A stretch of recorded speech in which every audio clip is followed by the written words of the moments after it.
aujourd'hui le laboratoire sur le magnétisme.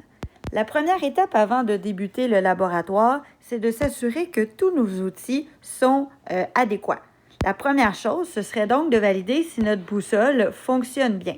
Tu vas donc positionner ta boussole sur une table, loin des aimants potentiels, donc loin des objets faits de fer, de cobalt ou de nickel, et également loin de tes deux barreaux aimantés que je t'ai également prêtés.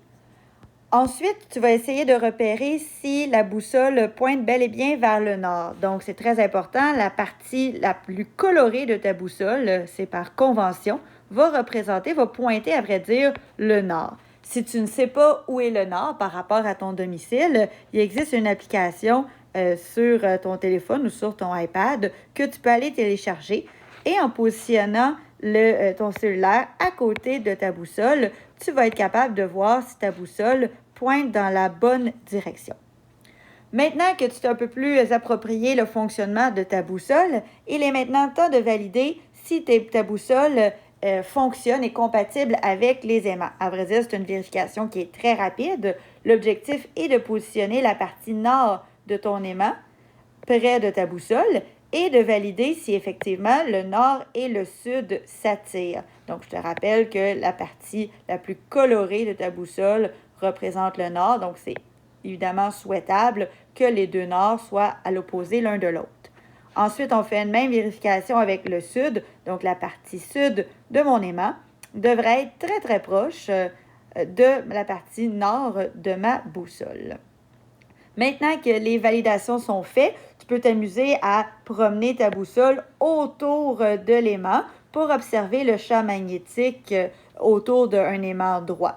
Lorsque c'est terminé, tu peux maintenant passer à la deuxième étape.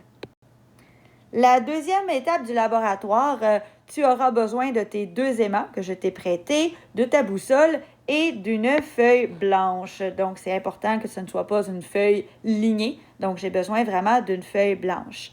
Ensuite, tu devras identifier ton nom, celui de ton coéquipier ou de ta coéquipière, ainsi que ton groupe. Et tu vas devoir positionner les deux aimants selon la disposition que je vais t'avoir imposée. Et l'objectif va être de remplir toute la feuille du champ magnétique émis par ces deux aimants. Donc, il y a 3 consignes à respecter.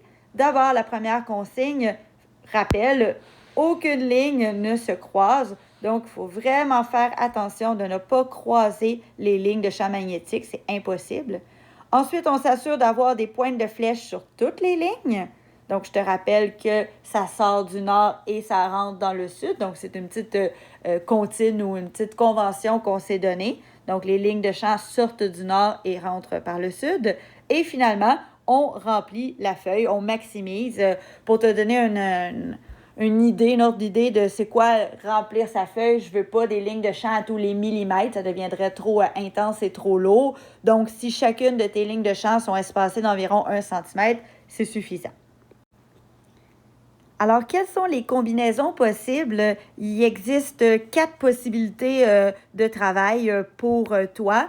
Donc, la combinaison numéro 1, c'est de faire le motif de L au recto et le motif de V au verso.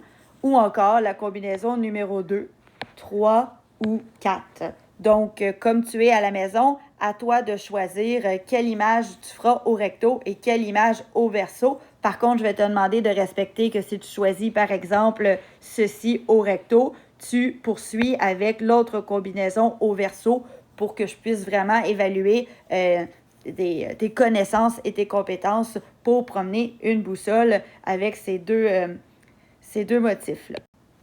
Donc, si on regarde rapidement un exemple ensemble, donc je prends une feuille blanche, j'écris mon nom et ensuite je positionne ma boussole. Je vais donc promener ma boussole un peu partout sur ma feuille pour voir comment se promène mon champ magnétique. Donc, c'est très important de ne pas faire ce laboratoire-là selon la théorie, mais vraiment selon la position de la boussole. Donc, si on constate que la boussole change de direction, bien, on poursuit dans la même ordre d'idée. Donc, par exemple, ici, bien, je pourrais montrer le champ magnétique qui se promène comme ça. Et probablement que j'aurai un champ magnétique qui croiserait éventuellement pour diriger dans une autre direction. Si je positionne ma boussole juste ici et que je constate que ma boussole a cette direction-là, avec mon crayon, je vais aller suivre et faire une ligne de champ dans la même direction. Donc, je remplis ma feuille au grand complet pour vraiment bien voir dans quel sens vont être orientés le champ magnétique. Donc, je suis vraiment l'orientation et je mets des lignes de champ pour que ce soit clair. Voilà, donc je te souhaite un excellent laboratoire.